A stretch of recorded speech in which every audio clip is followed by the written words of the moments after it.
Drew. Yeah. Yes, man. Reminisce Show. Every Tuesday, man, 7 p.m., man, carrying the traditions of St. Kofa, man, you know what I'm saying? Past, present, and future.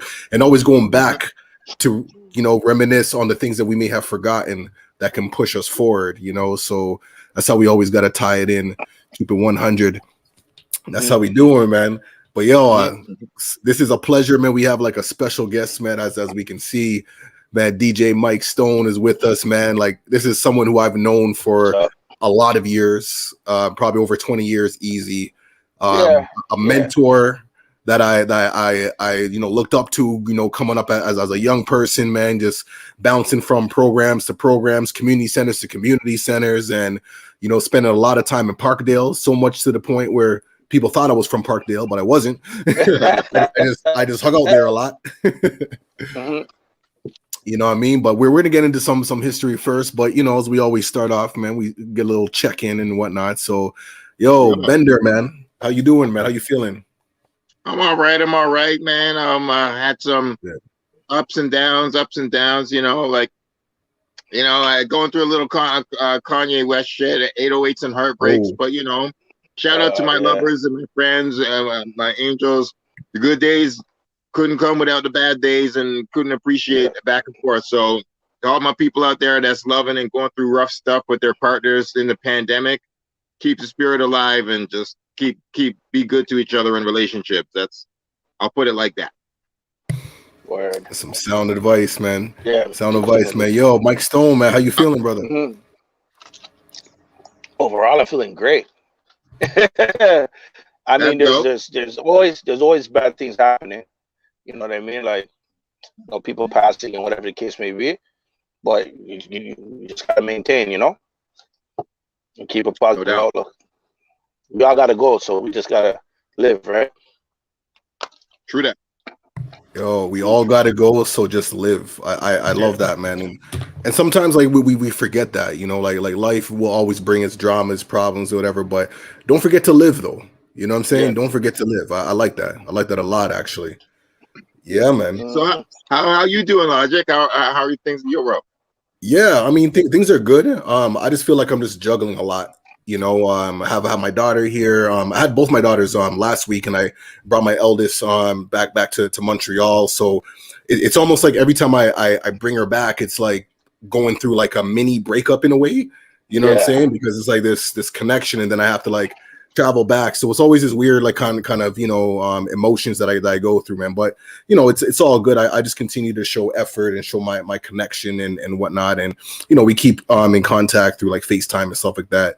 And let's keep it moving. But it's already been like a busy week, and it's only Tuesday.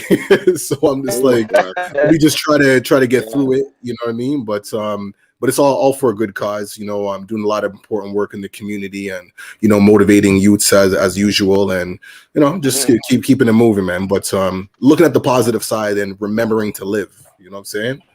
Absolutely. Yeah, man. Word. So before we move on real quick, I'm sure Mike, you might have already said or done something about this, but it's March 9th, so big up one time to Jamaican man like Biggie Smalls, and we gotta hail him up. Baby.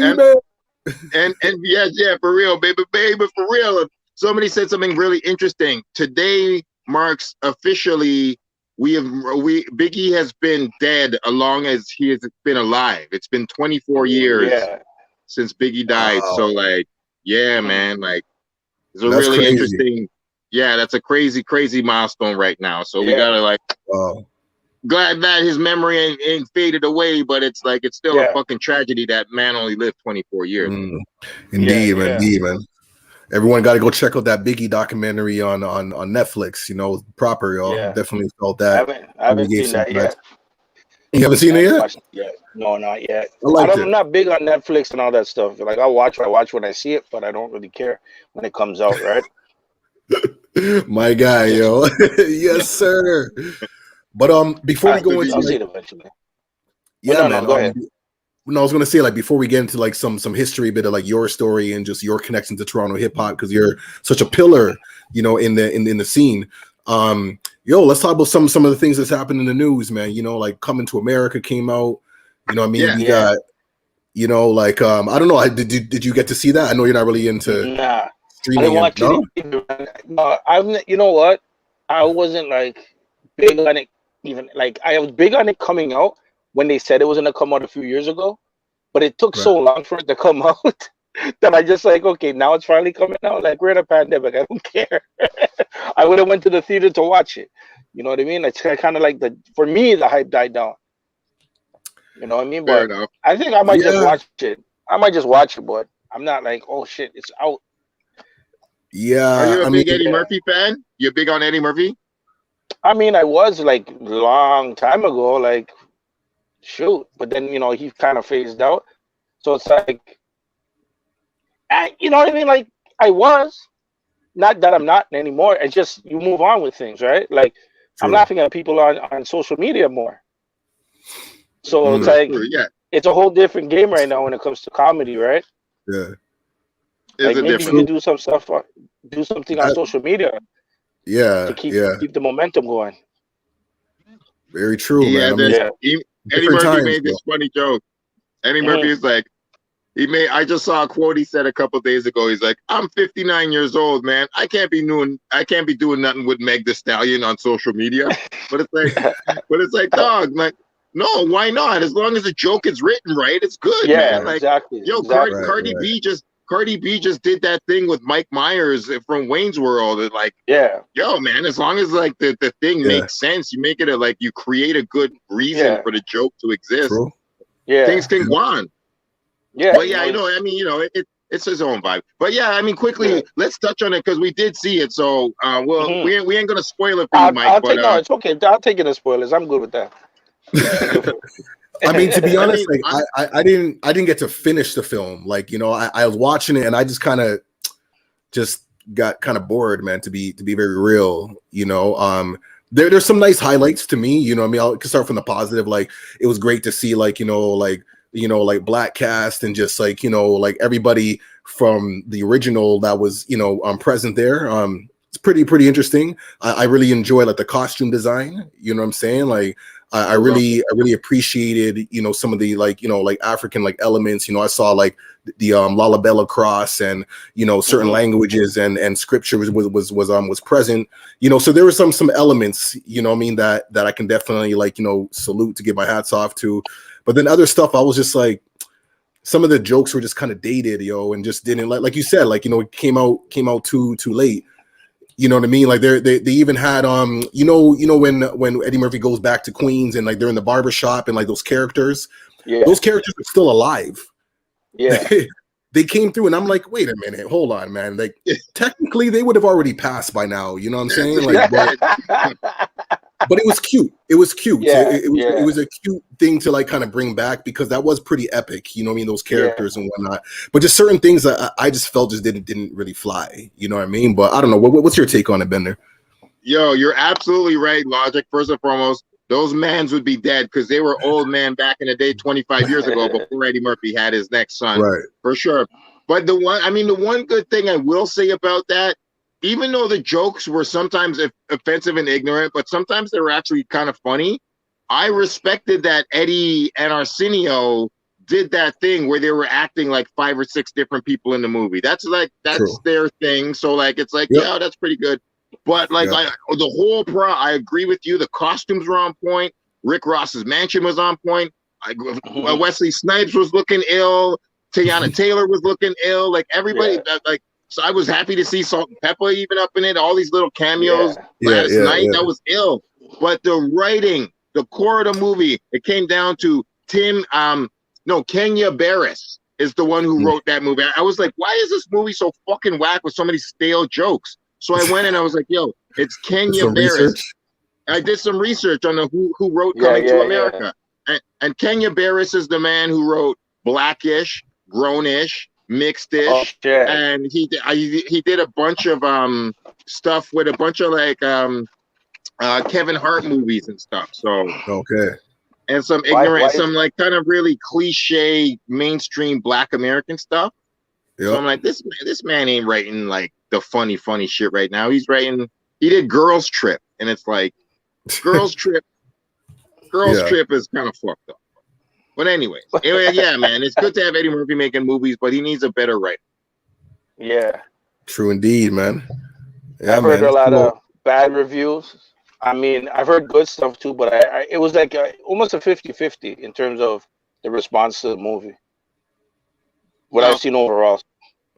There's some moments to smile about it. Like it's like, oh, it's good. Like, word up. It's good to see a couple of these cats again. And I didn't even mind Leslie Jones. Leslie Jones was all right. And then fucking what's his name? Tracy Morgan had some good moments. He was all right. Mm-hmm. So it's good to see all these black people together. Fucking Morgan Freeman's in it for a minute, and he kills it. True. Yeah. It's like, oh, word up. He was funny, but it's like, man, these people deserve better jokes at the end of the day. Yeah. True indeed, man. True indeed. It should have been better with an all-star cast. Oh, the cast is crazy, crazy. Yeah, it's the scripting, man. Like the writer was just like, just flop. Yeah, but it is what it is. Go check it out. yeah, check it and make your own opinion at the end of the day, right? Yes, absolutely. Yeah, man. But speaking of opinions, we got Meghan and the Prince and Oprah, vibes coming out. There's some thoughts and feelings, man. Like what's going on, man? Like the one drop rule is still in effect. Oh yeah, it was in effect the whole entire time. Huh? The entire time was in effect the entire time. Even like, and I didn't want to really say this, but even when she did get married to the prince, the reaction towards it, different demographics, it was very interesting. And then now the reaction after this actually happened. Right. It's very, very telling. That's all I can say, like, instead of getting very specific, but it's very telling. And I'm glad it happened, because now the veil is taken off and people can take it for what it actually is. Yeah, exactly. So, for real. That's it, man. Yeah, man. What did she? I'm not saying it's her fault, but what did she expect, right? True. Yeah. I mean, it's the domain that you're in. Yeah. Like, I mean, what kind of examples does she have to even go by? None, because there's never been any black woman rolling over there ever. So it's like, we shouldn't have expected. Queen princess. Hey? I forgot her name. They had that one. What's that lady's name? I forgot her name. She was. They always prop her up and say she was the first black woman princess or whatever in the royal family. I forgot her name. I have to Google it. It always comes up. I forgot her name though.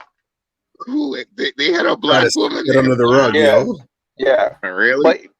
But their history alone proves anything, right?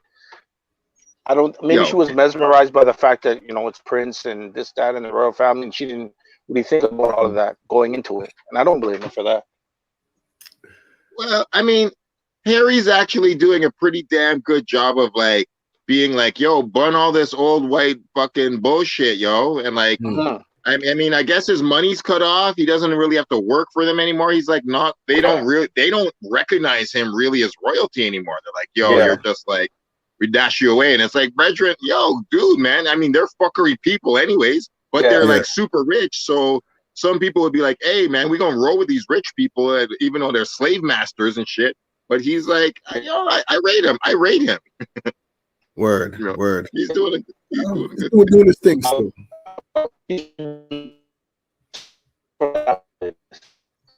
What? Got some happy news vibe going on. Yo, it just cut off. What did you say? Sorry. Oh yeah. No, I'm saying at least he's trying to redeem himself from the Nazi Halloween costume. Right. Oh, snap. Okay. Wow. So I'm just saying, I'm not letting she knew about it, but yeah, it's just, I don't know, man. We're living in a weird time right now when it comes to race relations and everything. Yeah, yo, speak on it, man. What are your thoughts? What do you see? What do you see out there? What are you thinking? What do you think would be a solution? A solution, and for me personally, just get rid of what's it called, racial categorizations, because that's the reason why we're in the problem that we're in. I'm not saying get rid of it and then everyone's gonna come to their senses, because once you're programmed to think a certain way, you're gonna continue that. But all these racial classifications is what's fueling and keeping the bullshit going. Mm. Right? For me, that's how I see it anyways. True. That's like a super challenging thing, you know, because like with the years of conditioning, like race, I mean, we all know that it's a social construct, and you know how it goes back to, like, you know, the labor force and economy and all these different things and whatnot. But because like we've carried it on as like identity, and like, you know, we use black as like this like unifying term to like connect, and you know, it served its purpose, but that's like that's a bigger beast, yo. But I hear you, you know, I mean, getting to this place of just being human beings while still having like our, you know, cultural, you know, connections and whatnot, but really remembering like the humanity factor, you know, that's exactly it. Yeah, because like I always say, man, like before I was born, before I had all these identities subscribed to me, all these different labels, you know what I mean? I was just a spirit, you know what I mean, in human form. Exactly. And then society came and told me that I'm this, I'm that, and whatever. So that's a you know, that I mean, that's some like higher consciousness type vibes, you know what I mean? But I hear you on that. And that's the thing, like, if kids were taught like how this all came to be, in terms of when the classifications of race was created and how it was implemented and all this other stuff, if most of us were taught that, I don't think we would even choose to be racist or choose even these so-called identities that we embrace so strongly. I'm not saying we shouldn't. Like, yo, I'm black and I'm proud all day. But at the end of the day, if it was something that was imposed on me, as opposed to something that I chose or created myself and said, okay, we're going to call ourselves this based on a positive attribute, different story.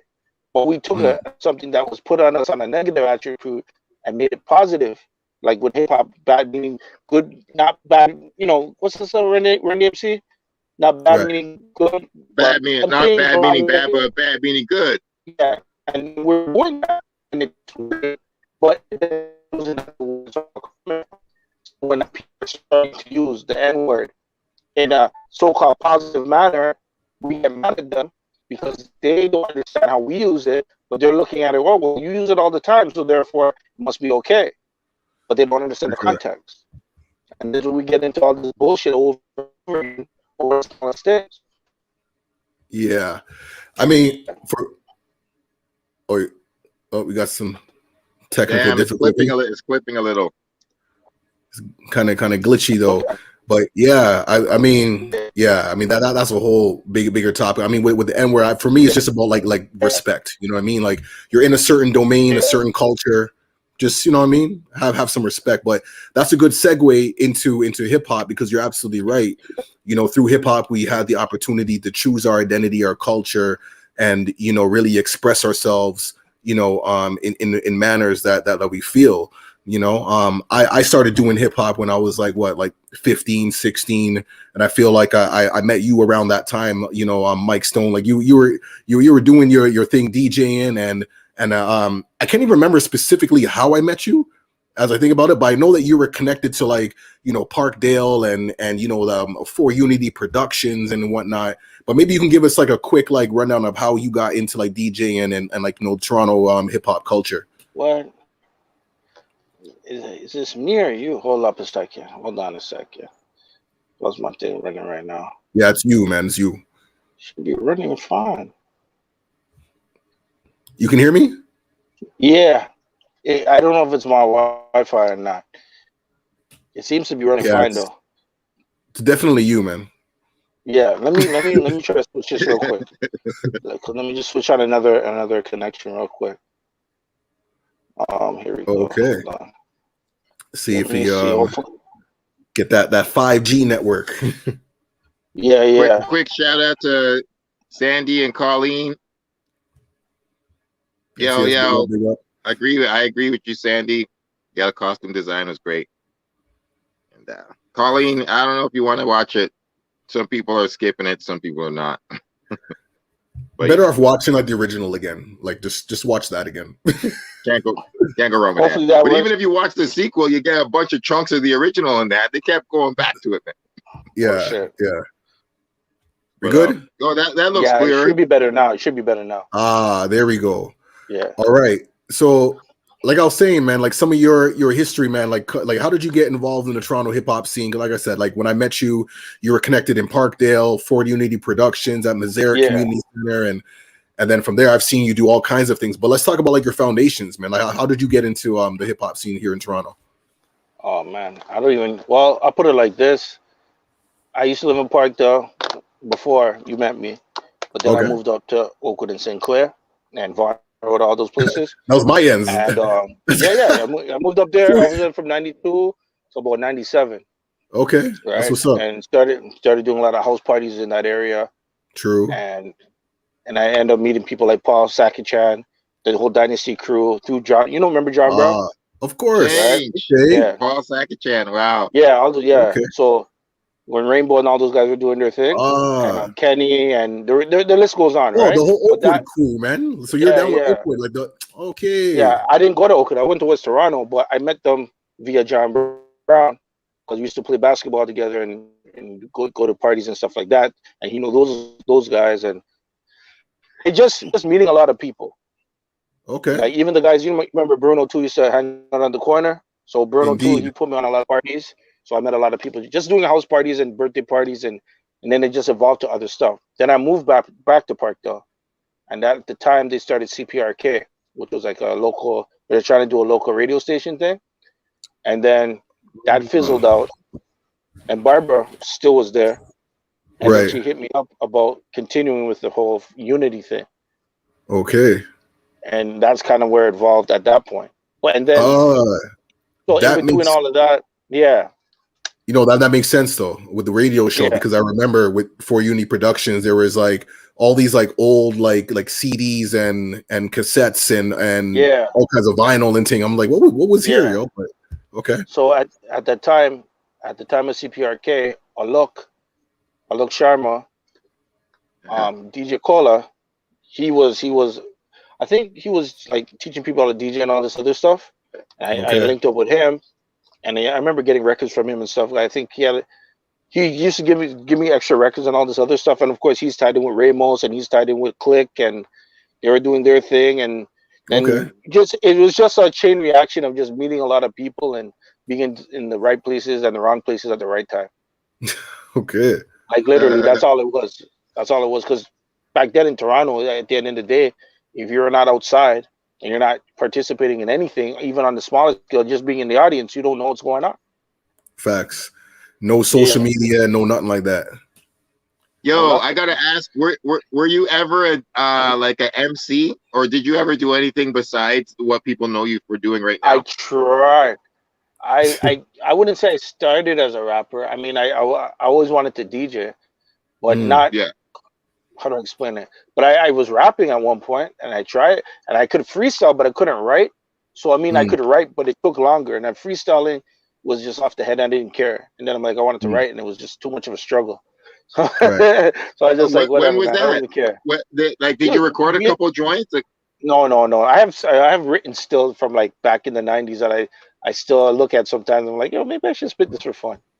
Yes, you should. But I left it alone. I rather like be in the background and just whatever, you know.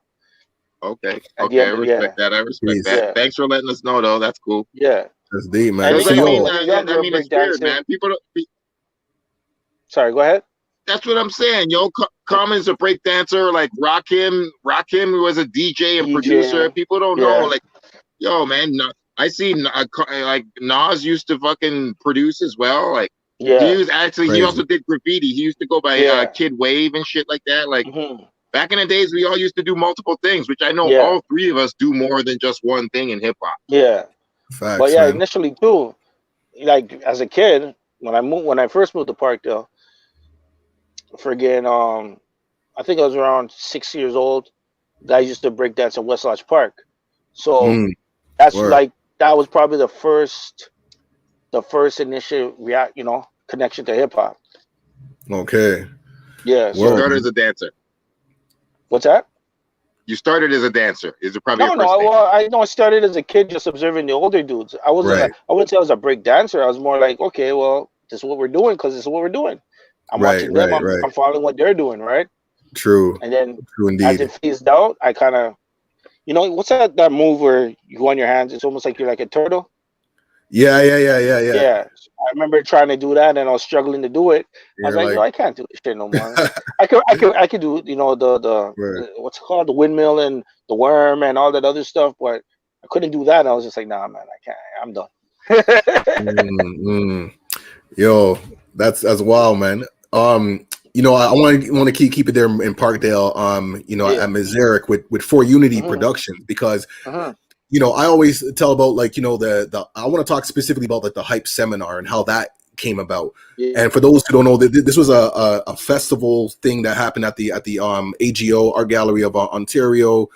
This was the year 2000, and I kind of like say that this is like like the original manifesto. You know what I mean? Like what Yeah. like manifesto became like these were like the roots that were planted. Yeah. It was really merging like community and like the industry. Well, it wasn't really an industry, but whoever was kind of in the industry would Well, come together. but there Yeah, were go ahead. like when it comes to the seminars and stuff, literally Master T was there, Ramos was there, Click was there. Well, Click came after, but there's a list of people now. McGanny, like if you look at Okay, the people right. who are on the panel, they're all True. industry people, right?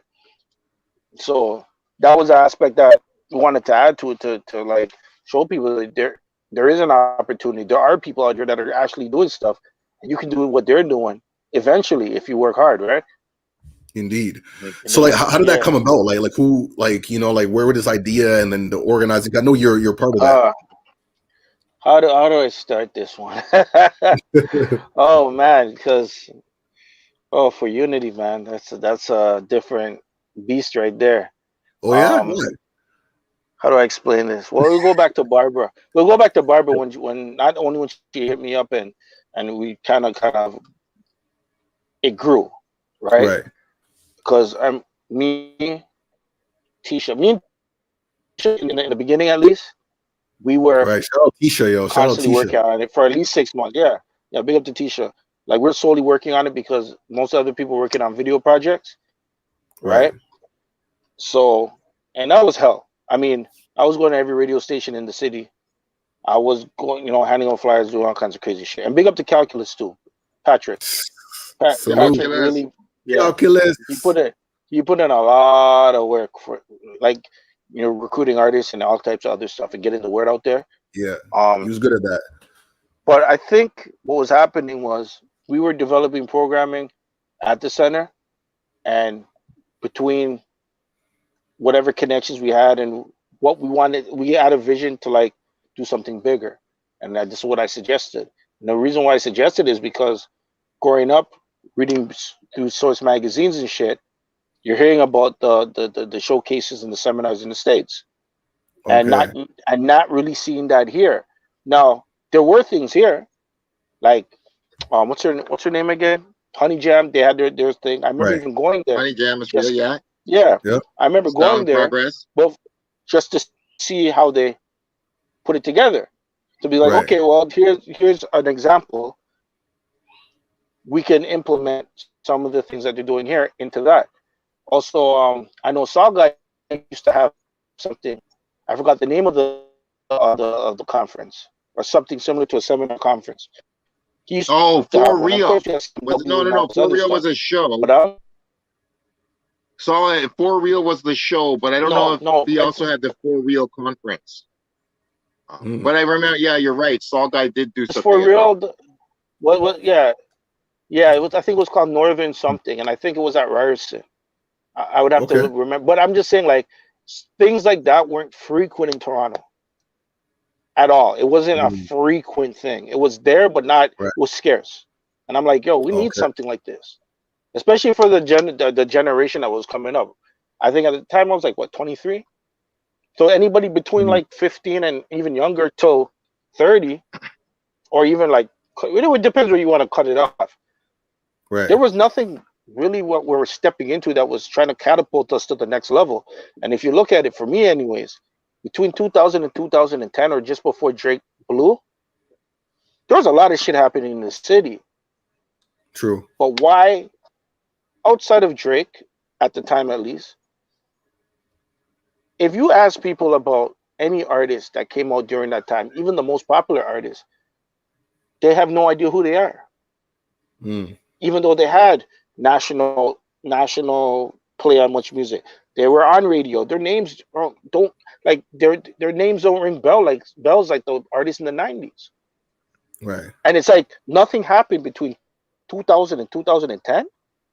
Even though even when as Manifesto came in, when did Manifesto come in again? Around, is it 05? No, 2007. 2007. Okay, 2007. And like Style when in the Progress official was launch. Yeah.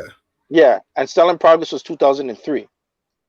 Exactly. Yeah, before Give or take, right? Yeah. Yeah. So it's like, and the thing is, right, For Unity was a part of Style in Progress to a certain degree.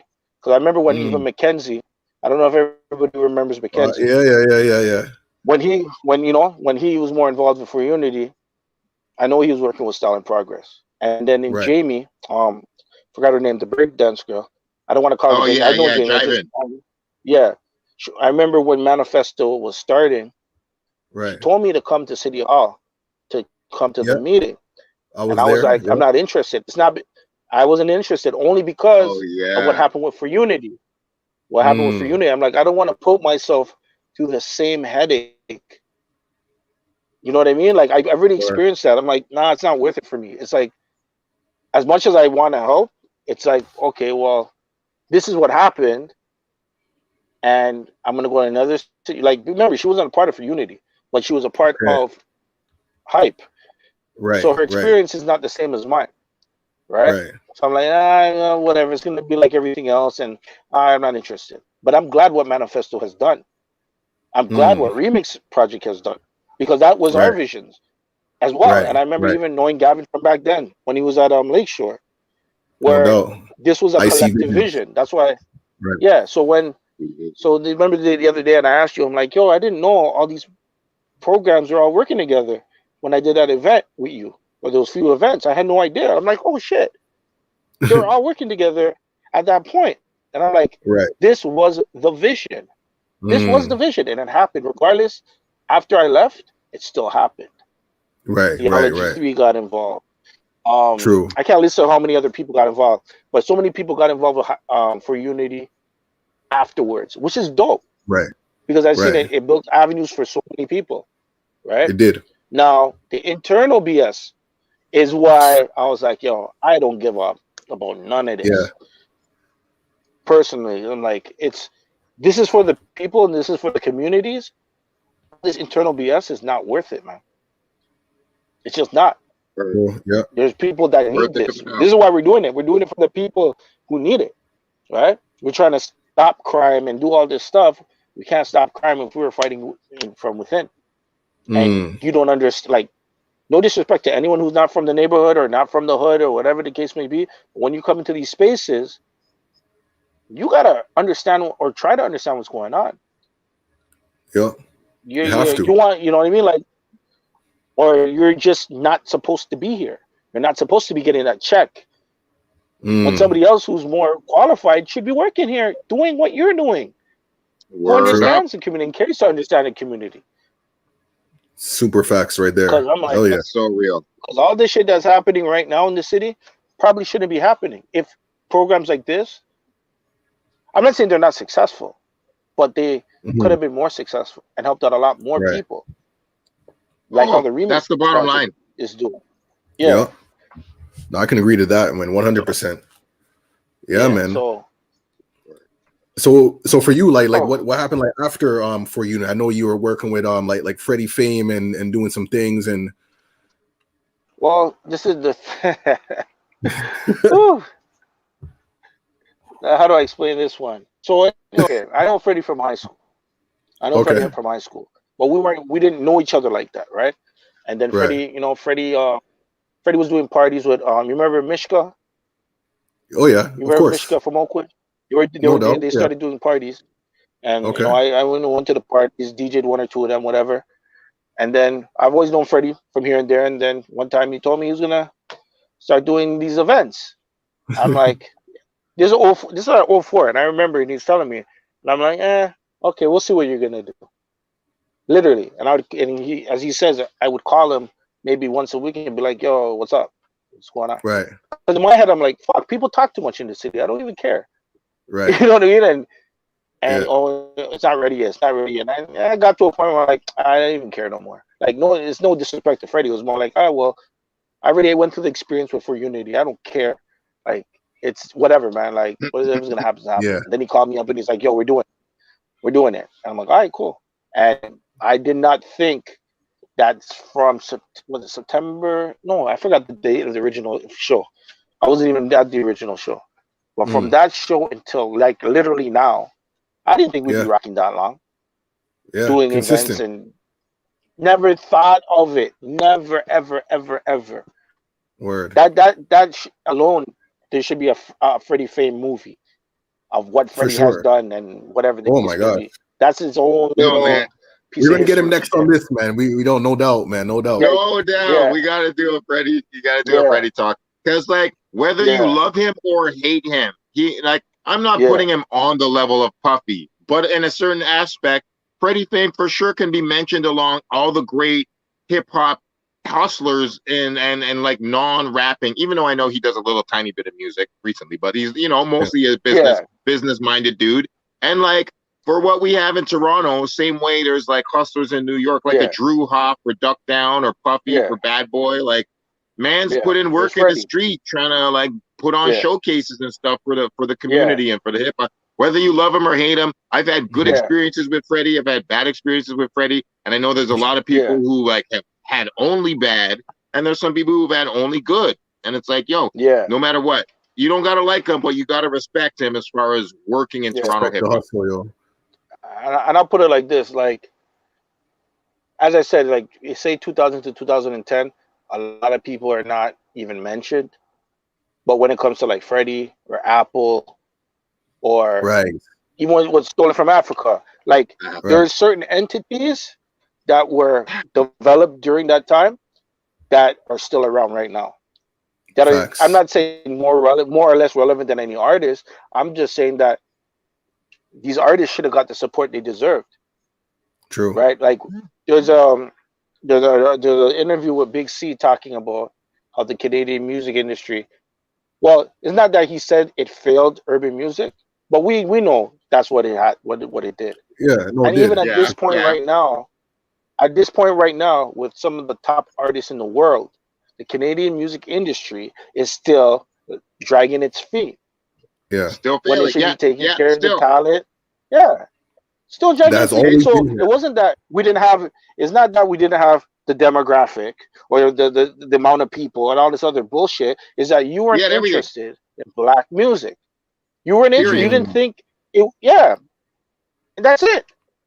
And now you have the top artists in the world, plus the other top artists in the world. Like even with Tory Lanez, for example, even though he's getting blackballed for what happened with him and Megan Thee Stallion, he's still doing well.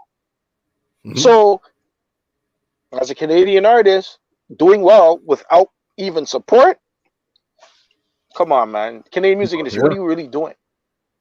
I mean, shouldn't be exactly in global music, the music on planet Earth. If the top 10 artists, the fact that 4 of the artists are Drake, The Weeknd, Justin Bieber, Tory Lanez is probably around top 10 in America. I don't know about globally, but globally for sure, 3 of the 10 come from fucking Ontario.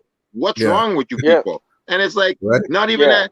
Jesse Reyes, so many other Alessia Cara, like so many talented black artists came out of here in the last 10 years, and Canada had virtually nothing to do with their global success.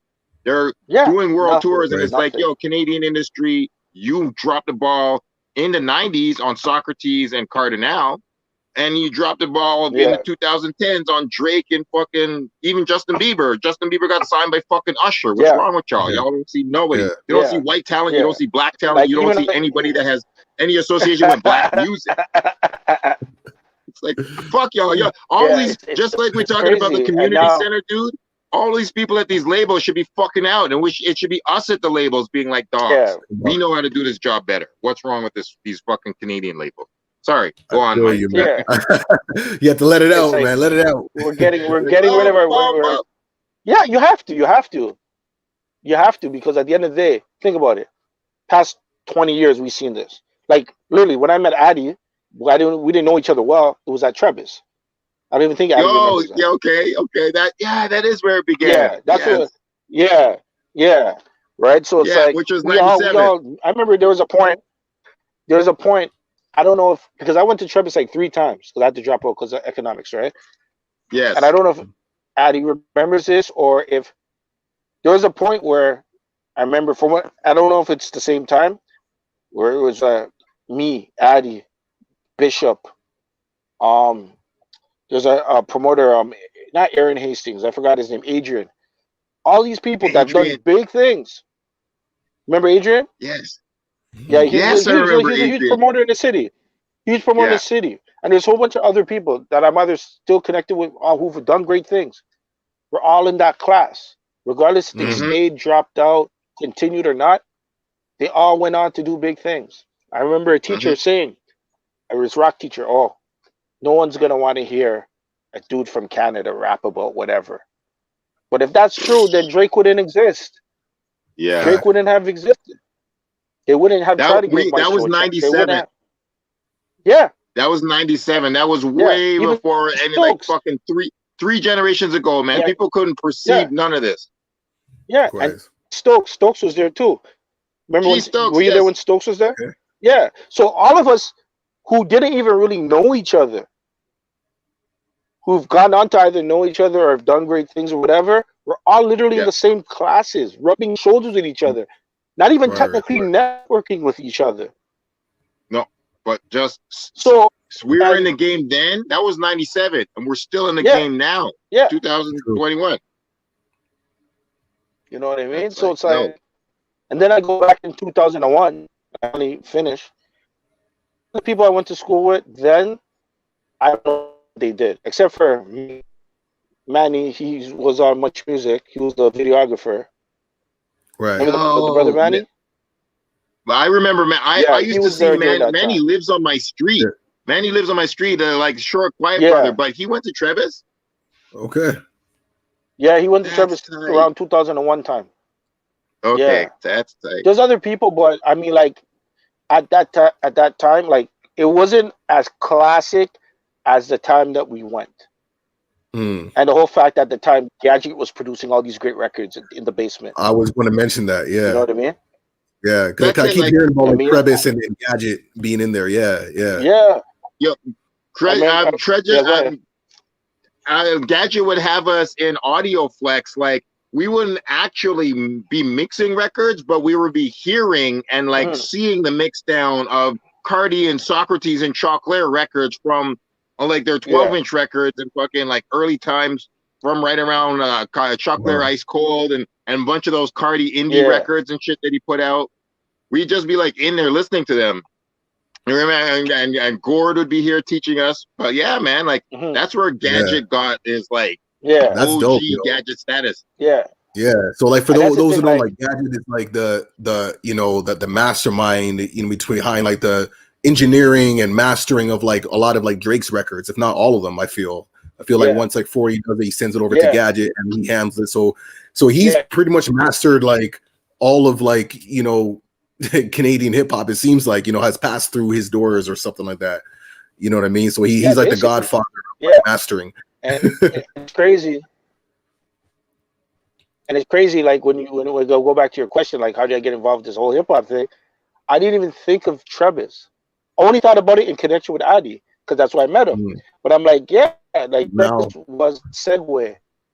Because if I went back even further, there was a point in time I wanted to get into DJing. My Black History, I used to go to Black History class when I was younger, and I remember when Motion came to our class to tell us, not teach us about hip hop, but talk to us about hip hop, right? So I remember that, and then I ran into my Black History teacher later on because she used to live on Narron Avenue by Sinclair and Rose Court, right? Yeah. And at the same time, I was making pizzas at Pizza Hut. But anyways, I ran into her, and then I got her contact again, and I'm like, yeah, I want to get into DJ and doing this and that. I remember when you did this with that rapper girl. Like, could you like introduce me to somebody, right? So she got me in contact with Power, right? And I remember going to Power's crib. So like piecing the puzzle together, it's complicated.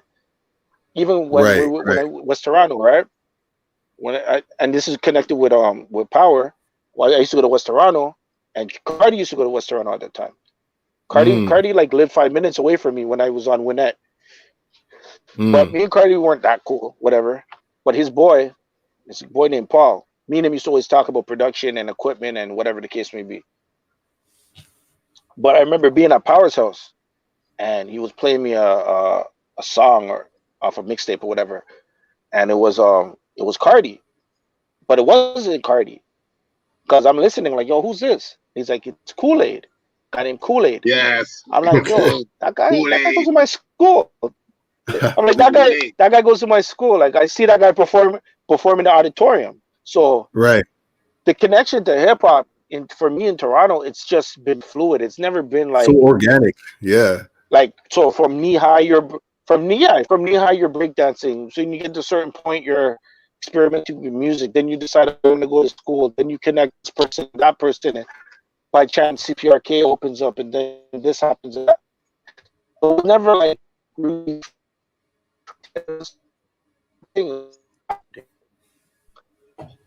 Oh no! We got some Yo, man, you getting cut out. If a look didn't work at CPRK,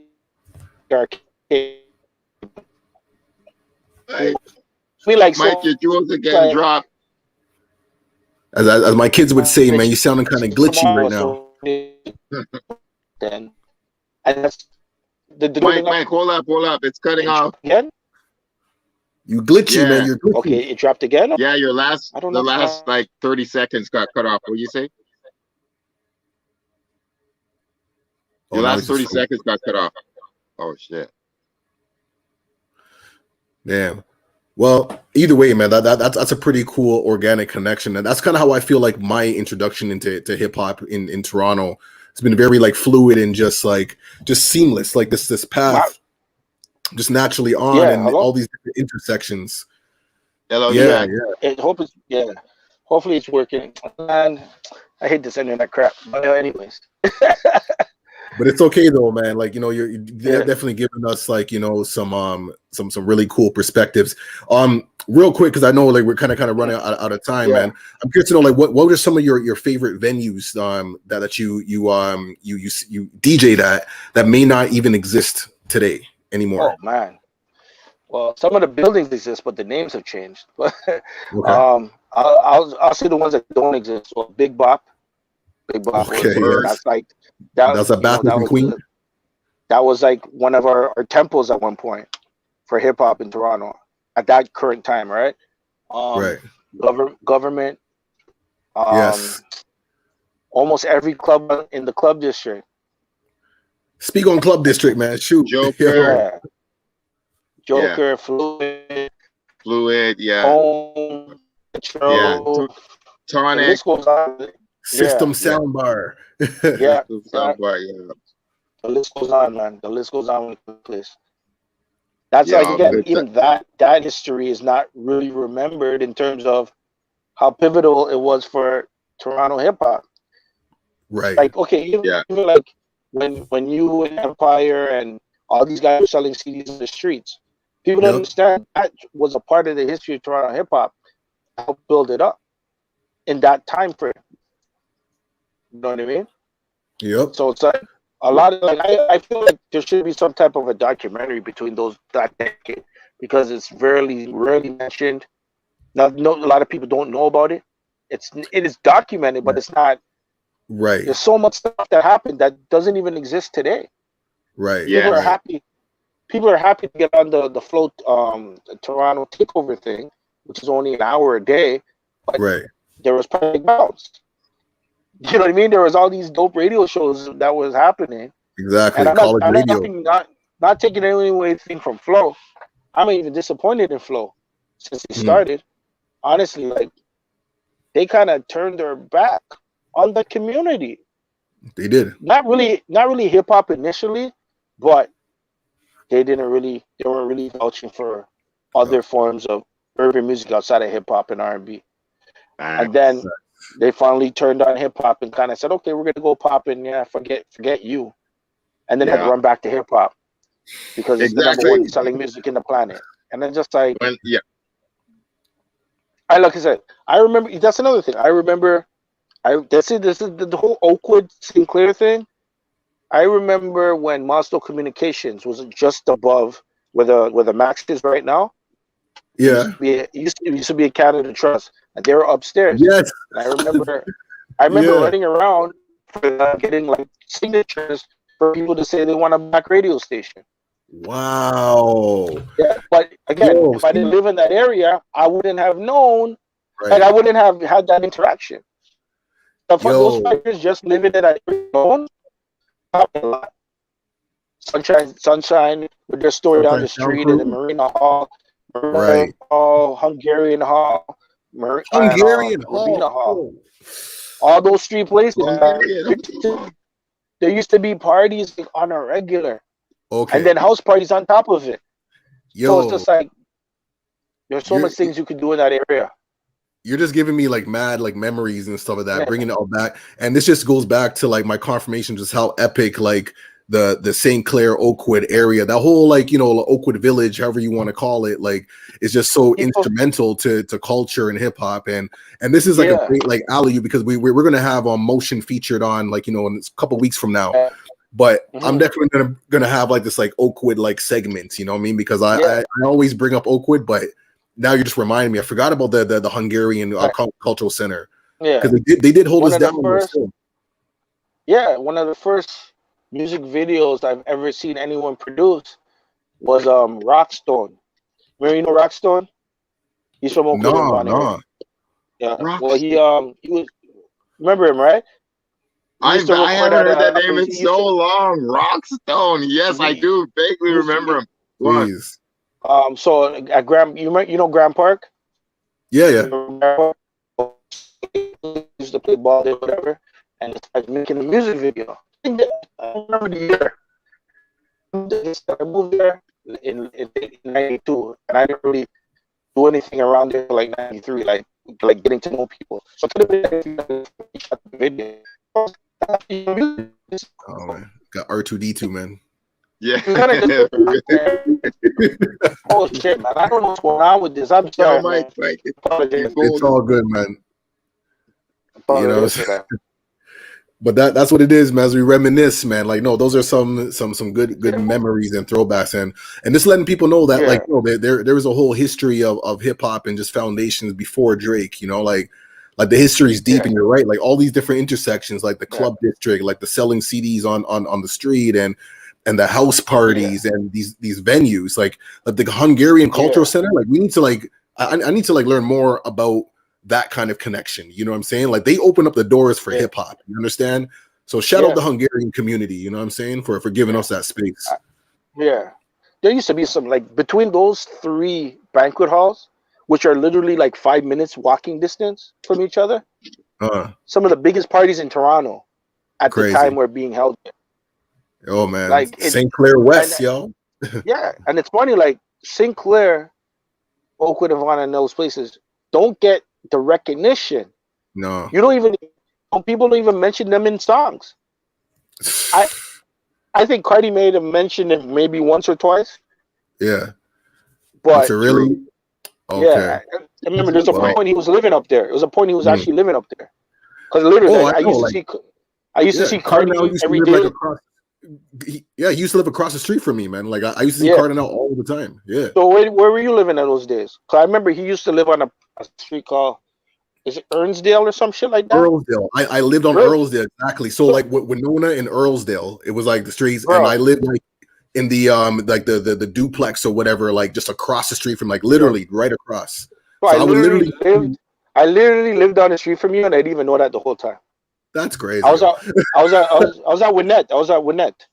That's crazy. And all this time I'm meeting you like in Parkdale, because I would leave the ends to go down to Parkdale and thing and be downtown and whatnot. So, but literally like I would. So when I used to take the Oakwood bus to go to West Toronto, I would run into Cardinal because he lived right there, right. And I used to see sometimes he'd be with the circle. Some of those guys used to, of course, come check him, right? So I see why I look in those guys. But I wasn't like I wasn't really cool with Cardi, not in a bad way. It's just he was a cocky motherfucker back in the day in school, and it's not a bad thing. It's not a bad thing. It's not a bad thing. It's good to be confident. Yeah. So it's kind of like but that time he wasn't like Cardi. Yeah. But then when he started putting out music, I'm like, yo, I love this record. I love this record. I love this record. Yeah. So I was like, it wasn't like, oh, fuck him. It was more like, yo, I don't really know the dude. He cool, but whatever. I don't really talk to him. True. Oh. Damn. Oh, man. Just getting good. Just getting good. Jeez. Yo, I'm getting a hype, man. Like, yo, I'm about to go do some research. I need to like get more in tune with my old community, man. Like Oakwood and Vaughan, man, St. Clair, Oakwood Collegiate, man. Like the pillars, man. How instrumental it was to the foundations of hip hop culture, like the foundations. And I like how he mentioned, he mentioned Motion, he mentioned Y Look, and these are people that we got lined up. So I'm going to be connecting the dots, yo. I'm going to be connecting the dots. Of course, this is like Little Jamaica, Black Toronto. Yes, neighborhoods that never get love, or they get some love, but they never get enough love. And like, indeed. And you're kind of like the what's it called? They're like the heart and soul of the city. Come on, I don't think people even understand that. I didn't understand that until I moved there, bro. You know what I mean? Because I remember when I was younger, I lived there for a little bit, and then I ended up in Parkdale. But when I moved there, I felt like I would move to the suburbs. At first, I was like, okay, like his houses, it's quiet, it's clean. and then I started seeing what was really going on, and I was like, oh shit. I'm like, don't get it twisted, man. Yeah, this is not what I thought it was. It goes down. It goes down, bro. It goes down, bro. It's still nice and peaceful for the most part. It is. It's true. It goes down, B. Damn, bro. Yeah, man. But I'm glad I moved up there because that's where I kind of like honed my skills and was able to like get more exposed to music. No doubt. Yo, so what one of my last questions would be just coming off that, because I remember you've DJ'd for a whole variety of people. I've seen you holding it down in all kinds of spots. And if I remember correctly, I don't know if it was at the Hard Luck Bar on Dundas or if it was at the Opera House, but I'm pretty sure you DJ'd for one of the cannabis shows that I saw. That was the one that wasn't hard. It was at the time it was called Poor Alex Theater. Poor Alex, yes, exactly. It's Hard Luck now, but yes, Poor Alex. So I was like, yo, man, like Mike. So I just wanted to ask, like, it was dope seeing you DJ for cannabis, but what was one of your personal favorite MCs that you ever got to spin for? Okay, I never got to spin for Master Ace, but what ended up happening was, for some reason, they didn't have an opening DJ for the show, and I was working with a guy named Johnny Dilemma. He's from here, but he moved to Vancouver, and he was on tour at Ace. So I ended up. This show was at what's that place called again? Fuck, it's in Parkdale too. Whatever. If it comes to me, comes to me. What? Shut up, Brock. The one. No, yeah. Whatever Miss Things was before that. Yeah. Wrong bar. Right. I'm trying to think of artists. Yeah. I'm trying to think of artists. Like I've done mad shows, but I never actually done it for that the star artist, right? Mm-hmm. So. Yeah. But okay, well, what's one of your favorite shows that you even got to like spin opening music for? Overall, I would say MGK. I was able to do it like back-to-back shows. Like I think one show was 2013 or 14 or 15. One of the two, but it was two. So it was like 1 year, and then they called me back to do the second one. And again, that came through Johnny Dilemma. A lot of people don't know who Johnny Dilemma is. I wish more people did. I wish he didn't retire. This guy was really, really dope. And the funny thing with him is how I met him. It was through MySpace. I was going to Vancouver. I was going out to Vancouver to do some shows. So I started hitting up people in Vancouver just to say, yeah, I'm coming out there. I want to network with people. You know what I mean? And he was open, and from '06 to that point in time, we were cool. So, I tell people all the time, like I get a lot of opportunities from people that don't live in Toronto, who don't live in Ontario. So I don't. It's not that I bash the city when I bash the city, but I bash the city for a reason. Because if we actually work together and or work with people outside of Toronto, we would be Atlanta. Yeah, Canada would be self-sustained. Yes, but a lot of people in Toronto have this ego that we're the best, we're the better than everybody, and it's like, yeah, you are, but there's things in other places that are better than what's going on in Toronto. Facts. Yeah.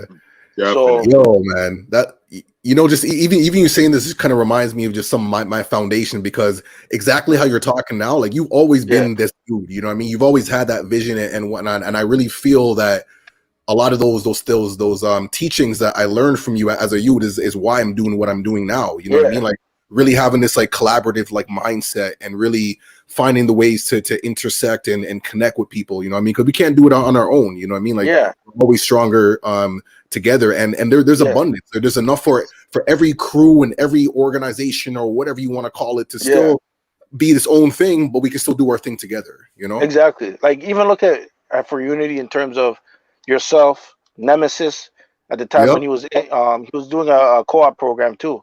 Okay, and, shout out Nemesis, man. And Dre, and even with shout out Miguel. Dre, man. You already know. And Miguel, right? Miguel started working for Urbanology. Shout out Miguel, yes. I'm just mentioning the four of you guys because you guys are kind of in the same media field. It's all media. It's all media related. And I'm not saying if For Unity didn't exist, you guys wouldn't be doing this. But it definitely helped. It was a launch pad. Like I won't, because like without it, that's what got me the idea of merging, like the arts and education together.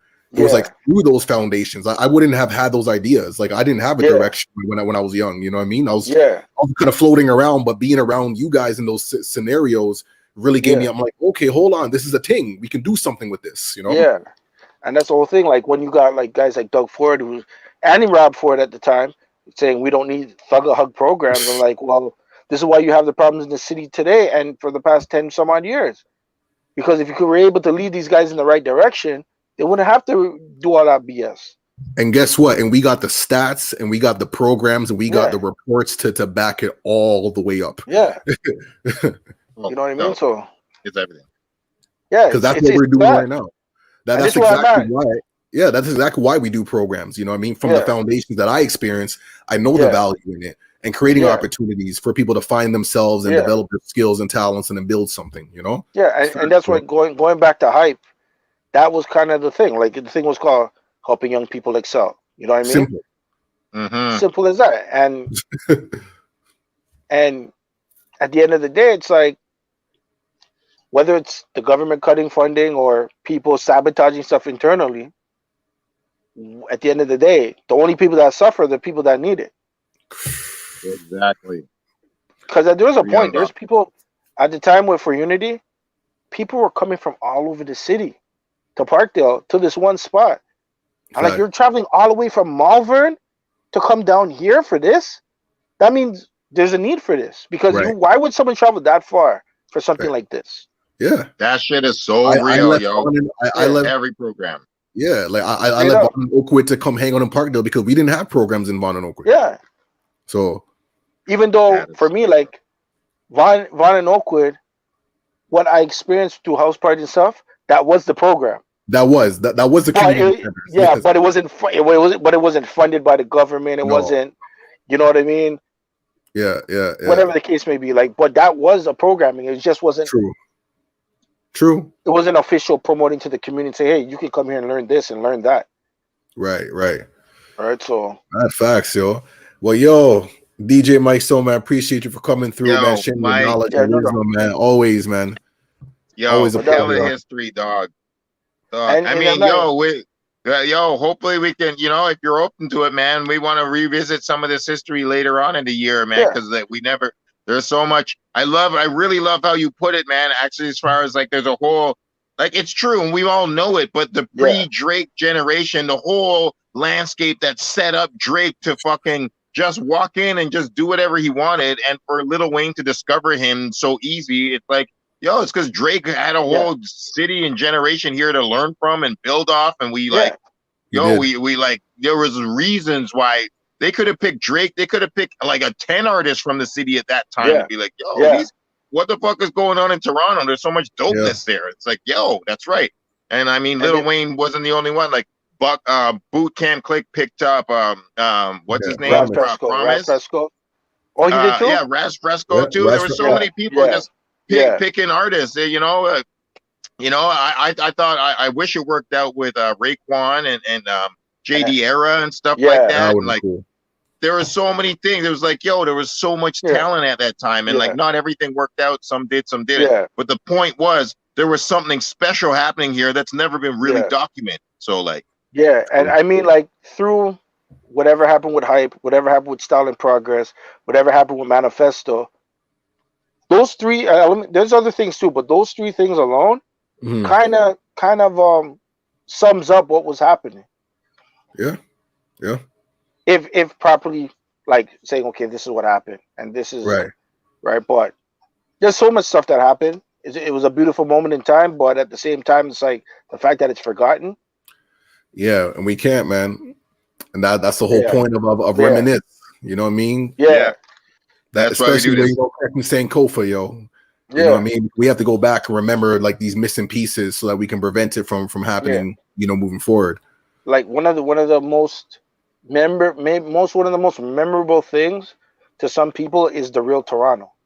I'm not saying that shouldn't be a memorable thing, but it shouldn't be the only memorable thing. Right, of that era, for sure. Yeah. For sure. Wow. You know what I mean? So true. Wow. Because even all the rappers that are in it, they're all doing things now. They're all putting in work in some level, right? That's true. That's true. Like a lot of them have definitely like evolved and like are doing big things, man. Like Ricky's with OVO, you know what I'm saying? Like doing stuff with Division, Tona's still doing this thing, doing community work, and the music, Nemesis is doing his directing thing, like going hard, like seeing his evolution has been pretty cool. It's been crazy. Yeah. I remember when he was winning battles and stuff. Right. Yeah. Yeah, man. Yeah. So true. Yeah, man, yo. So we do this little segment at the end where I pull out a flyer. So it's probably about that time, maybe. Okay. Yeah. I don't know. What kind of flyer I just grabbed one of these. I grabbed one of these once. I don't know if you've been there. Hip hop karaoke. Yeah. You know what? Yo, those were dope, yo. I wish I went. Every time they were happening, I had to work. Oh shit! So it's like I know that it was a dope series. I always wanted to go. It's like even with KOTD, never was able to go because of work. Really?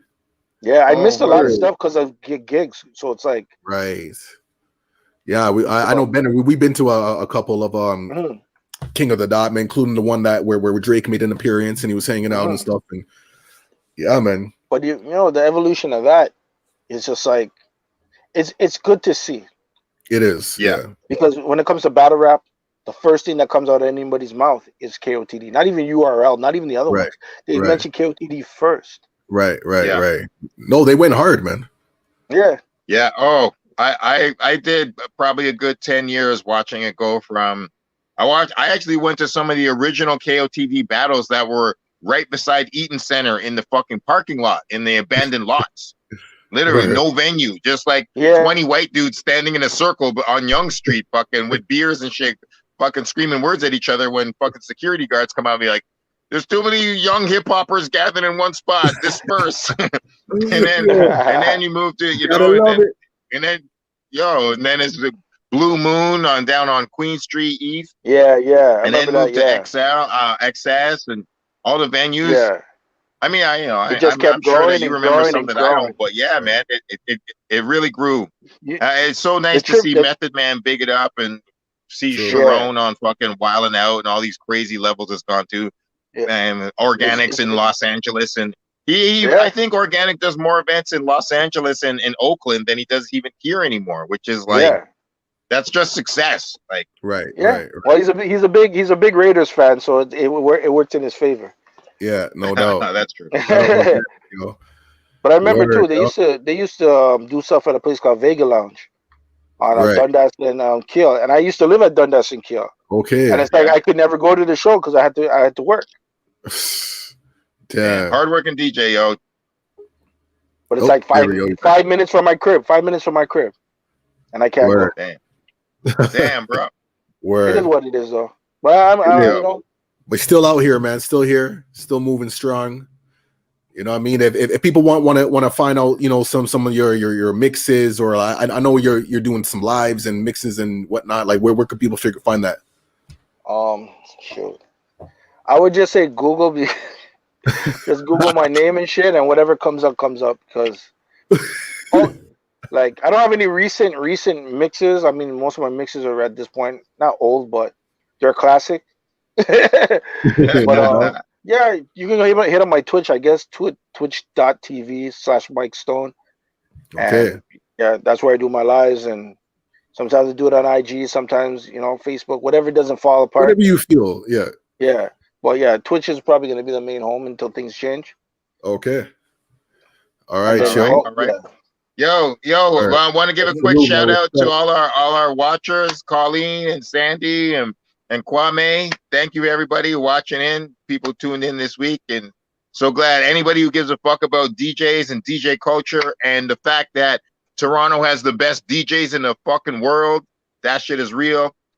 Thank you, Mike Stone, for repping DJ shit for so long and just being real hip hop, man. Thank you, dog. Yeah, man. Well, I didn't even think it was gonna even last this long. Yeah, right. None of us did, right? Never, no. So it's good. It's good. We're still healthy for the most part. You know what I mean?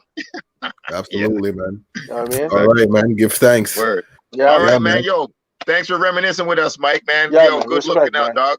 Yeah, respect. All right. Man. Until the next time, man. Stay safe. All right. Respect, y'all. All right, man. We'll see everyone next week. Everyone. Man. Yeah, man. Respect, y'all. Every Tuesday.